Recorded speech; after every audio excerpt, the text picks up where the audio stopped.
Listeners, welcome to the Nourish Life, your regular dose of practical wisdom and gentle encouragement on your journey towards a healthier, happier life. I'm your host, Namsa Mokwena, a registered dietitian, passionate about helping you cultivate a positive relationship with food.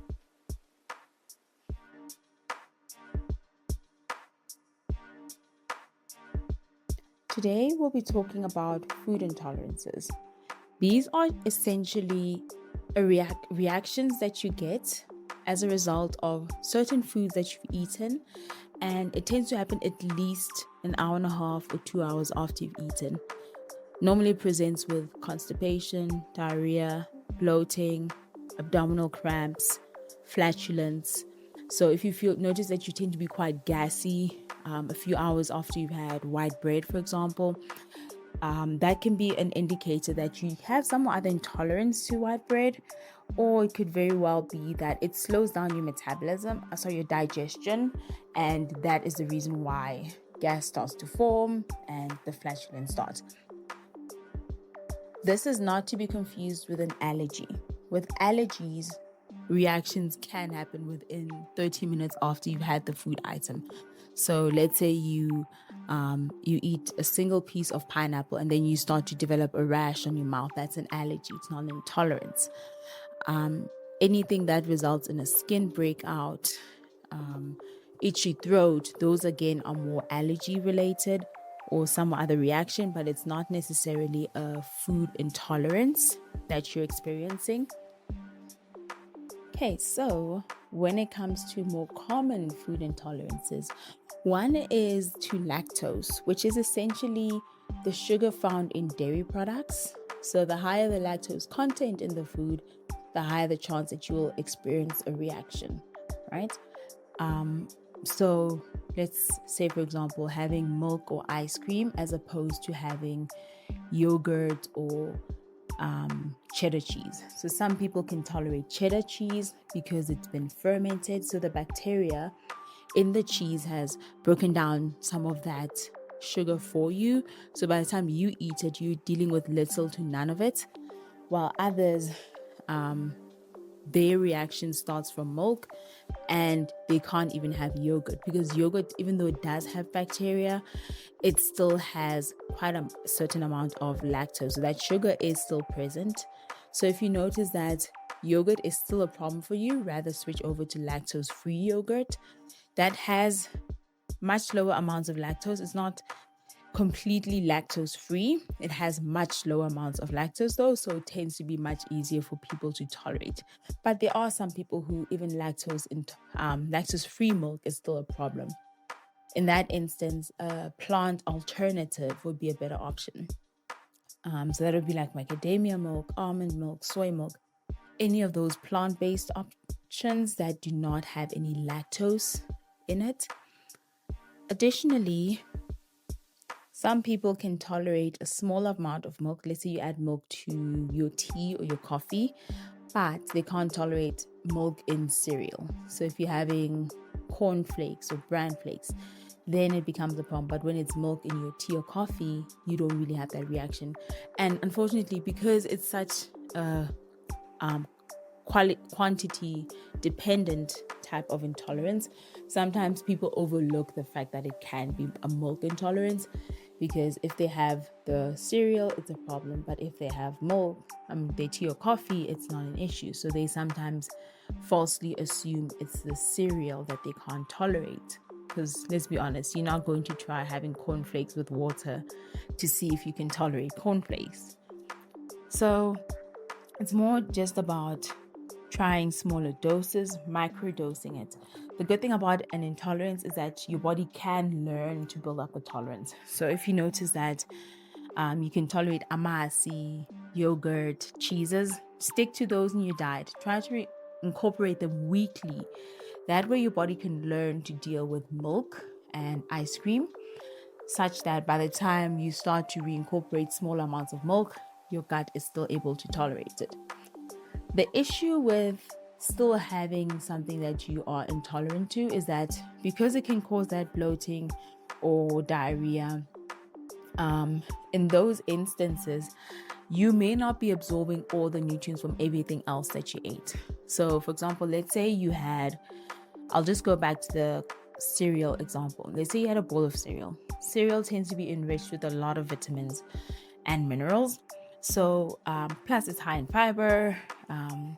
So, in the end, you might end up losing some of the enriched nutrients or the nutrients in the cereal because your body is forcing all that milk out. So it's not to say your body, when it's trying to pull everything out, it will be able to differentiate that this is the exact problem.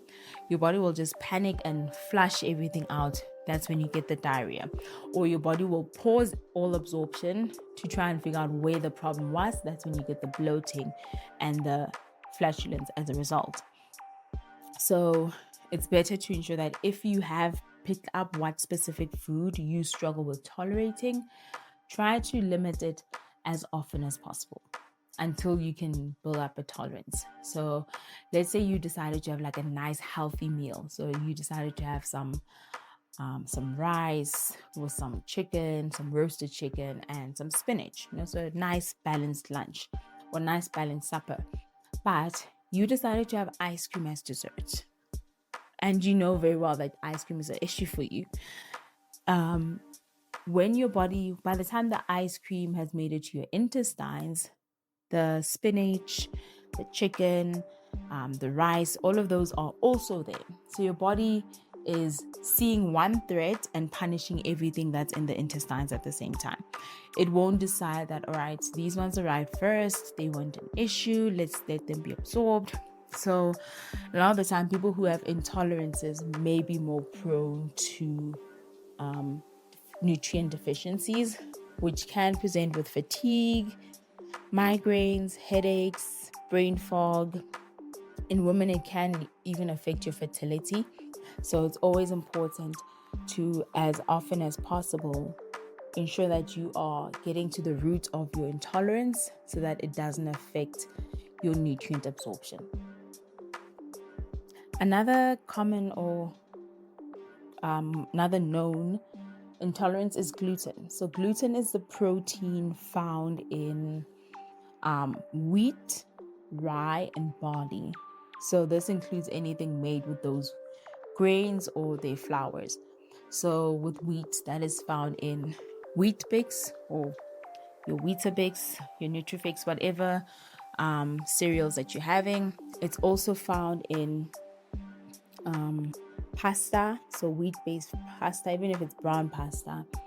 It's in crackers, biscuits, cakes, pastries. So wheat is very easily used in a lot of different grains, in a lot of different baked goods. So that is one that you might quite easily not notice is an issue. And then with the rye and barley as well. So if you notice that those specific foods do give you a bit of an issue, it's always essential to try and limit them as often as possible. So with cereals, you can have cornflakes, you can have oats in the morning. Oats is technically gluten-free. The only time gluten may be present is during cross-contamination. So it's mainly a problem for people with celiac disease.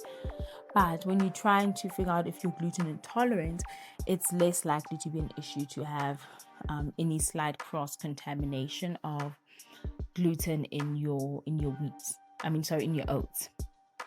So in the mornings you can stick to having oats, or even try sourdough bread. Sourdough bread, the bacteria added helps to break down some of that gluten, making it easier for you to digest. Or look for gluten-free breads. They're most often made with like wheat, oat flour or almond flour. They may be a bit more expensive. So an intolerance normally takes you about a week or two to figure out if it is actually an intolerance. So it's best to just make sure that you rather stick to food you can tolerate, like oats, rice, potatoes, corn. Those are essentially gluten-free. So for a week, trying to see how you are on just those foods. That way, when you decide to start bringing back bread, start at a lower dose. So maybe like 1 or 2 slices of standard bread. See how your body reacts to that. If you notice the bloating or the abdominal cramps or any of those symptoms returning by the end of the day, then it's most probably a gluten intolerance, meaning you have to rather invest in switching over to being gluten-free in your diet. It's something that is a bit more tricky because it can limit you quite extensively with a lot of food that you have. Like I mentioned, a lot of pastries, cakes, breads, a lot of food do use gluten. So it might end up forcing you to rather stick to maybe like rice cakes if you want, instead of standard crackers. Cooking more potatoes, sweet potato, corn, the ones that you can tolerate, just until you can find your feet with what specific grains you would rather switch to.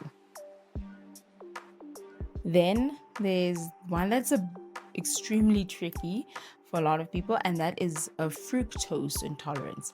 So fructose is found in the sugars of fruits and some vegetables like onions and garlic. It's also the type of sugar found in honey.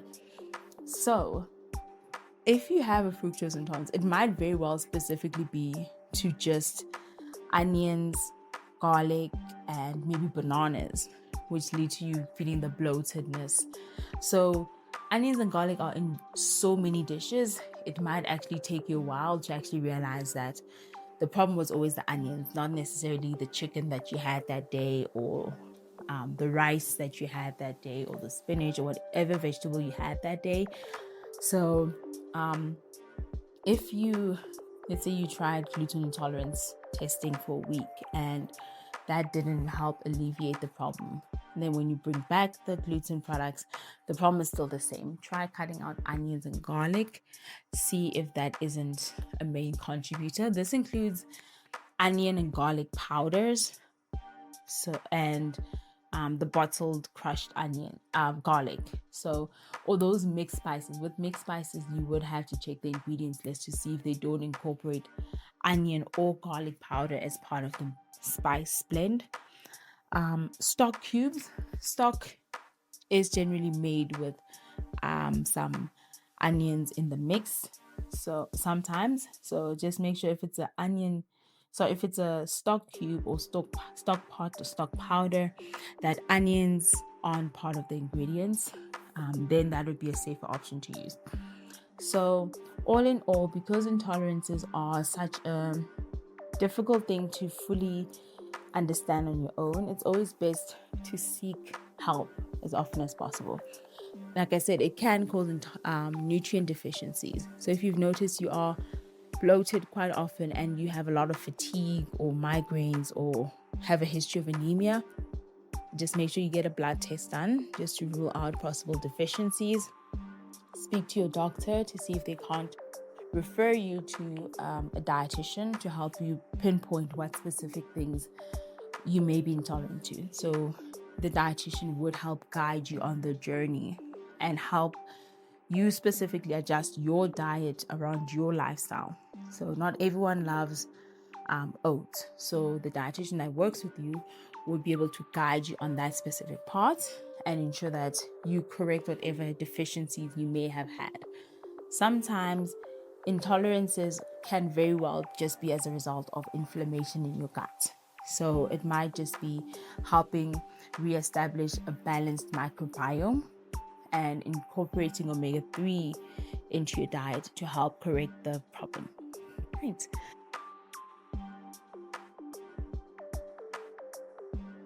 This topic resonated with you, please do leave a comment on our social media pages, just sharing your experience, how you've overcome certain things, and remember to tag us if you decide to share a post.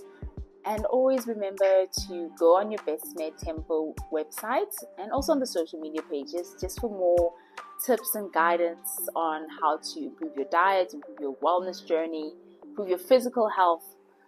So all of that is available on the website, and enjoy your perks.